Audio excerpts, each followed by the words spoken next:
malheureusement, il y a toujours l'interdiction des partis politiques. Il y a toujours l'interdiction de l'enrôlement pour beaucoup de Mauritaniens. Il y a toujours l'interdiction de figuration sur la liste électorale de beaucoup de Mauritaniens. Il y a toujours le manque de bureaux de vote, découpage de bureaux de vote n'est pas adéquat et il est fait de telle sorte que beaucoup de Mauritaniens ne pourront pas voter. Comme le recensement est organisé de telle sorte que beaucoup de Mauritaniens ne puissent pas disposer de carte électorale, ni même de pièce d'identité.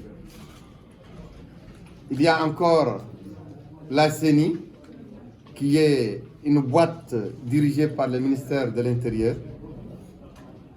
et qui organise la fraude, comme le savent les Mauritaniens et les non-Mauritaniens et les observateurs. Les élections en Mauritanie sont réputées étant des élections qui sont entachées toujours de fraude très grave, malgré le langage diplomatique que tiennent certaines organisations internationales et certaines chancelleries. Nous pensons que la privation de la diaspora et de beaucoup de Mauritaniens de l'intérieur du vote, ça entache fortement et ça discrédite le vote. Nous pensons que le fait que les généraux font ouvertement la politique, le fait que les institutions, les directions, les départements obligent leurs employés à voter pour le pouvoir, ouvertement le fait que le gouvernement lui-même menace et intimide les fonctionnaires pour voter pour le camp du pouvoir.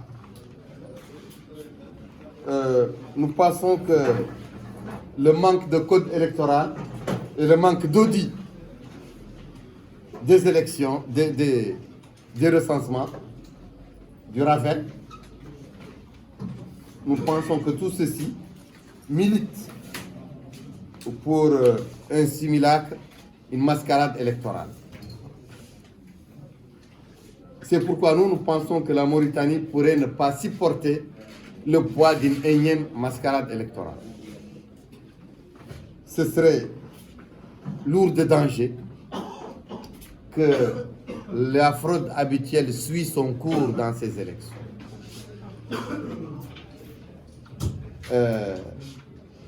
C'est pourquoi moi, en tant que candidat obligé de se déclarer, pourquoi je suis un candidat obligé de se déclarer? Parce que, fort de la crédibilité que j'ai acquis des Mauritaniens, durant les candidatures passées, qui ont témoigné de la montée toujours en flèche et en puissance de mon quota de vote chez les populations mauritaniennes, de ma crédibilité. Le fait que j'ai passé plusieurs barrières gravissimes de la diabolisation, du dénigrement, de l'indexation, des emprisonnements successifs, mais aussi des diabolisations qui se renouvellent toujours. Le fait de passer tous ces barrages très dangereux, handicapants et accablants, et à ce stade où nous sommes, tous les candidats déclarés ont été catalogués, ont été casés par l'opinion comme étant les candidats de personnes, de groupes ou de milieux déterminés. C'est pourquoi moi, je n'ai pas vu un candidat qui peut combler le vide d'un vrai candidat de l'alternance, un candidat de la rupture, un candidat de la victoire. C'est pourquoi, encore une fois, je me mets à la disposition du peuple mauritanien. Je me mets à la disposition de l'aspiration des Mauritaniens à rompre avec ce système, à changer ce système, à abolir ce système.